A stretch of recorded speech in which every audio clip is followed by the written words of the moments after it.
Richard රජුගේ වීර ක්‍රියා. අතීතයේ රිචඩ් රජු නම් වීර රජෙක් ජීවත් වුණා. ඔහුගේ රාජධානිය බලවත් වුවත් එක් දවසක් අසල්වැසි රජෙක් ඔහුට විරුද්ධව විශාල සටනක් ආරම්භ කළා. සටන බරපතල වුණා. හමුදාවේ ගොඩක් පිරිසක් මිය ගියා. අවසානයේ රිචඩ් රජු සටනෙන් පරාද වූ නිසා රාජධානියෙන් පැනලා විශාල වනයක් තුලට ඇතුළු වුණා. වනය අඳුරුයි, වැසි වැටෙනවා. දිග ගමනකින් තෙහෙටුණු රිචඩ් රජු බිමට වැටි ටික වේලාවක් විවේක ගත්තා.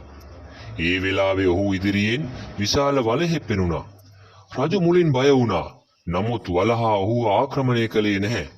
ඒ වෙනුවට වලහාගේ කකුල උගලකට හසු වී තිබෙන ආකාරය රජු දුටුවා. රජුට තේරුණා වලහා වේදනාවෙන් ඉන්නවා කියලා. රජු වලහාට ලං වී වලහාගේ කකුල් තිබූ උගුලෙන් වලහාව නිදහස් කළා. ටික වේලාවකට පස්සේ වලහා නිදහස් වෙලා සතුටින් රජු වටා ගමන් කළා.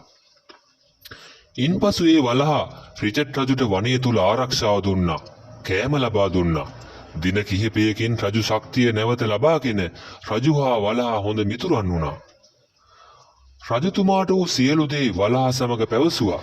නැවත රාජ්‍ය තමාට බේරා ගැනීමට උදව් කරන ලෙස ඉල්ලා සිටියා. එක් දවසක් වලහා රජුව වනයේ ගැඹුරු මගක් දිගේ ගෙන ගියා.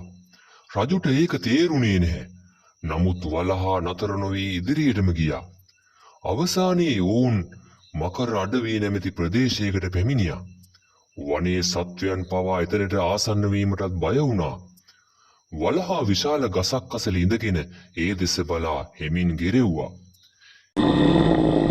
එකවරම ගහ උඩ සිට විශාල මකරෙකු මතු වුණා. "මනුෂ්‍ය රජෙක් මේ වනයට ඇවිත්යි." මකරා පැවසුවා.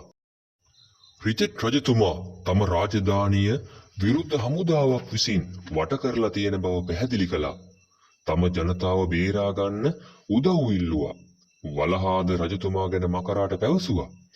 රජතුමා පිළිබඳ පැහැදුණු මකරා රජතුමාට උදව් කිරීමට කැමති වුණා.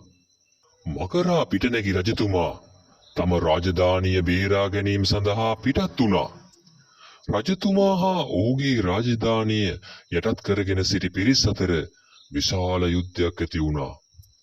අවසානයේදී මකරාගේද සහාය ඇතිව රජතුමා සටන ජයගෙන තම ජනතාව බේරාගත්තා. මෙම රජතුමා වලහත් මකරත් හොඳම මිතුරන් වී තම රාජ්‍ය ධාර්මිකව පාලනය කරමින් සතුටින් ජීවත් වුණා. යහපත් මිනිසුන්ට සතුන්ගෙන් පවා උදව් ලැබේ. මෙවැනි ලස්සන කතා නරඹන්න ඔබත් ආසයි නම් අපේ channel එක subscribe කරන්න, like කරන්න, comment කරන්න.